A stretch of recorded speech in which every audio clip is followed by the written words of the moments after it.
तो लेकिन दूसरी जगह पे अल्लाह ने नक्स फिल अशिया रखा हुआ है, ताकि जब आपको डेफिशिएंसी दिखेगी लाइफ में, आप हारेंगे कहीं, गिरेंगे कहीं, आपको एक कंप्लीट पैकेज नहीं मिलेगा आपको, तो आप सवाल करेंगे भी और क्या है। अगर मैं रब नहीं हूं और मैं खुदा नहीं हूं और आप खुदा नहीं है, तो फिर कौन खुदा है? अगर आप सुकून नहीं है और मैं सुकून नहीं हूं और ये सुकून नहीं है और ये सुकून नहीं है, तो फिर सुकून क्या है? अगर आप असल नहीं है और मैं असल नहीं हूं और ये असल नहीं है, तो फिर असल क्या है? और अगर आप मकसद नहीं है और मैं मकसद नहीं हूं और ये मकसद नहीं है, तो फिर मकसद क्या है? ये सवालात के लिए पहुंचाने के लिए अल्लाह ने गम दिया था ना, वैसा मसल इंसानों जरूरत आना। जब इंसान को तकलीफ होती है तो वो स्पिरिचुअल डोमेन्स को खोलता है। होल्ड ऑन, उसके बाद यहाँ पर ही इन्होंने पहली इंडस्ट्री खोल के रखी हुई है कि द मोमेंट इंसान के गम, कर्ब, दुनिया की हकीकत, board of marginal utility of things, खा खा के आदमी थक जाएगा, बोर हो जाएगा इस दुनिया से। तुसी उन्हें लैम्बोर्गिनी च बिठा लो, तुसी उन्हें फरारी च बिठा लो, और दिमाग नहीं, एक टाइम तक तुसी बोर हो जाओगे। तो ये तो इनका law of diminishing marginal utility भी कहता है इकोनॉमिक्स का, the more you consume the lesser the utility gets. जितना खाओगे उतना मजा खत्म हो जाएगा। तो इस पॉइंट पर पहुंचना है हर इंसान ने कि मैं कौन हूं और ये सवाल है। उस सवाल के आगे इन्होंने एक इंडस्ट्रियां रखाई हैं जिसपे मैंने लिखा था फिर तो वो ये पूरी इंडस्ट्री एज एस्केप जो है ना, वो एस्केप कह लें आप, इसको डिस्ट्रैक्शन कह लें, डिस्ट्रैक्शन कह लें, हकीकत से इनकारी कह लें, या फैसले को ताखीर करके डिले करने का कहना। उसके ऊपर बड़ी इंडस्ट्री बैठी है, बड़ा जिन बैठा हुआ है वहां पर कि भाई तुम अगर जिंदगी में अख गए हो, तुम्हारा दिल टूट चुका है, तुम बिखर चुके हो, तुम टूट चुके हो, तुम्हें वैक्यूम है तुम्हारे दिल के अंदर, तुम्हें सुकून नहीं मिल रहा, आओ ऐसे आओ, जंप लाओ, तो उन्हें इस तरह का एड्रेनलिन मिलेगा। इसके अंदर बहुत सारे लोग जो है वो दुनिया के अंदर, ठीक है, कहीं ना कहीं वैक्यूम डेवलप होता है या कहीं ना कहीं खला आती है उनकी जिंदगी के अंदर, जो अल्लाह ताला ने रखी है, चाहे गम की सूरत में, चाहे एंग्जाइटी की सूरत में, चाहे खौफ की सूरत में, चाहे ख्वाहिश पूरी नहीं होती माजी की।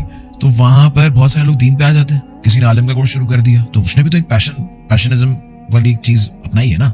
उस पैशन के अंदर वो 8 साल मदरसे जाएगा, या वो उस पैशन के अंदर कुरान करना शुरू कर देगा। तो एनर्जी तो है मेरे अंदर, लेकिन जहां पर उस एनर्जी को वैक्यूम का सामना होता है और मुझे रास्ता नजर नहीं आ रहा था, वहां पर ये इंडस्ट्री, ये दुनिया, इसके अंदर कोई ना कोई एक चैनल होगा जहां पर मैं अपने आप को वहां से स्केप लेकर उस पैशन को परस्यू करना शुरू करूंगा और वहां पे अपनी सारी एनर्जी को लगाऊंगा और एक नाम पैदा करूंगा। एक रिवायत में आता है, जिसने इल्म सीखा लोगों को नीचे लगाने के लिए और अपने से ऊंचे स्कॉलर्स और उलमा को जलील करने के लिए, महफिलों में बैठ के अपना किला मनवाने के लिए, मेरे वर्ड्स में एक्नॉलेजमेंट के लिए, रिकग्निशन के लिए, फेम के लिए, आइडेंटिटी क्राइसिस से निकलने के लिए कि मैं आइडेंटिफाई हो जाऊं, ये जन्नत की हवा भी नहीं सूंघेंगे। देखें, हमारा मैसेज जो है ना वो सेल्फलेसनेस का है। इस्लाम का मैसेज सेल्फिशनेस का नहीं है। इस्लाम एक आइडियोलॉजी है जो इंसान के नफ्स के खिलाफ खड़ी हुई है, उसके प्रो में नहीं खड़ी हुई। और इसकी जो पीक्स हैं उसमें इंसान की कोई एग्जिस्टेंस ही नहीं है अल्लाह के आगे। यहां तक पहुंचाने के अंदर बड़े चैनल्स हैं, बड़े मामलात हैं, एक सिलसिला, एक तरतीब है। और इंसान जितना सेल्फलेस होगा उतना ही एम्पावर्ड होगा, उतना ही उसे खरीदना मुश्किल है, उसे झुकाना मुश्किल है, उसे मारना मुश्किल है, उसकी आइडियोलॉजी को कत्ल करना मुश्किल है, उसे इंटिमिडेट करना मुश्किल है, उसे इंस्लेव करना मुश्किल है। जितनी उसमें नफ्स परस्ती होगी, सेल्फ पैशनिज्म जिसे कहते हैं, उतना ही वो इजीली परचेजेबल और सेलेबल है, उतना उसकी बोली लग सकती है। इस मैसेज को सामने रखते हुए अगर कोई दीन में भी अपना पर्सनल पैशन पूरा करने आया ना, वो उसके मुकाबले में कुछ नहीं है जो अपने आप को अल्लाह को देने के लिए आया है। The message of Islam is, the message of spirituality is कि मैं अपनी जात को फना करता हूं तेरे आगे। इसके बाद अल्लाह ने उसको कहा है कि तू दुनिया में कर जो करना, सीरू फिल अर्द, जमीन घूमो, कैफा कान आकिबतुल मुकज़्ज़िबीन, कि मैंने झुटलाने वाला। तो मैं ये नहीं कहता कि अब आप मौलवियों वाला मैसेज, मौलवी बन गए, ऐ भी ना करो, ओ भी ना करो, हर चीज उसे हराम police. I am not saying that, I am saying that आप दुनिया में हर शुगर लगाएं, हम आपके प्रो में खड़े, आप हर लिमिट तक जाएं, मगर it should not be at the cost of the realisation. आपकी हकीकत के इनकार पर नहीं खड़ी होनी चाहिए। बस हमारा ये मैसेज है। आप सल्लल्लाहु अलैहि वसल्लम की जिंदगी के अंदर ना, आप सल्लल्लाहु अलैहि वसल्लम से बड़ा तो कोई उस्ताद नहीं, कोई प्रीचर नहीं, कोई मुबल्लिग नहीं, कोई हक बयान करने वाला नहीं। सबसे एलिक्वेंस आप में है, सादिक अमीन आप थे, पर्सनालिटी, कैरेक्टर, कोई चैलेंजेबल चीजें नहीं थी, लेकिन उनका को भी नहीं माना लोगों ने। तो आप सल्लल्लाहु अलैहि वसल्लम परेशान तो नहीं होते थे, लेकिन दिल दुखता था। तो अल्लाह ने कहा था ना, आप क्या चाहेंगे, हलाक कर लें अपने आप को, यही मान नहीं लेके आते। But I still, I always, एक और इसमें प्रिंसिपल आया, आप इस्तेमाल करते थे उस दौर में कि वो वलाउ अन्नल कुरान सुजरत बिहिल जिबाल और कुत्तियत बिहिल अर्द और कुल्लिमा बिहिल मौता, कि अगर कुरान पढ़ा जा रहा होता और कुरान अपनी पढ़ाई के साथ 3 डिमेंशन से ऊपर की कोई मिरेकलस पोजीशन ले लेता कि पहाड़ चलना शुरू कर देते। अब ये ह्यूमन कैपेसिटी से बाहर की चीज है सोच, इंटेलेक्चुअल कैपेसिटी से। और मुर्दे जमीन से निकल के कलाम कर लेते या जमीन फट के आती है आगे से, तो ये फिर भी ईमान नहीं लेके आएंगे। जिसने नहीं माननी वो नहीं मानेगा, नहीं अगर वो ये भी देख ले। ये भी है, लेकिन मैं अभी भी समझता हूँ, मुझे बहुत होता था कि ऐसा नहीं हो सकता। मैं हमेशा समझता था कि ऐसा नहीं हो सकता कि यार, क्योंकि दिल जो है ना वो बनाया नहीं गया इनकार करने वाला। दिल अल्लाह ने किसी काफिर का भी ऐसा नहीं बनाया कि वो इनकार करने, उन्होंने अपने दिल को वहां तक पहुंचा दिया कि उन्हें समझ नहीं आ रही। वो मुझे समझ नहीं आती थी कि भाई ये खत्म अल्लाहु अला कुलूबिहिम कल्ला बल राना अला कुलूबिहिम, इसका मतलब क्या है कि उनके दिलों पे मोहर लग गई है, उनके दिलों पे जंग लग गई। बहरहाल मैं स्टडी बहुत करता था इस चीज को, अब तो नहीं, पुराने वक्तों की बात है कि व्हाट आर द फैक्टर्स जिसकी वजह से जो है ना बंदा आता नहीं है।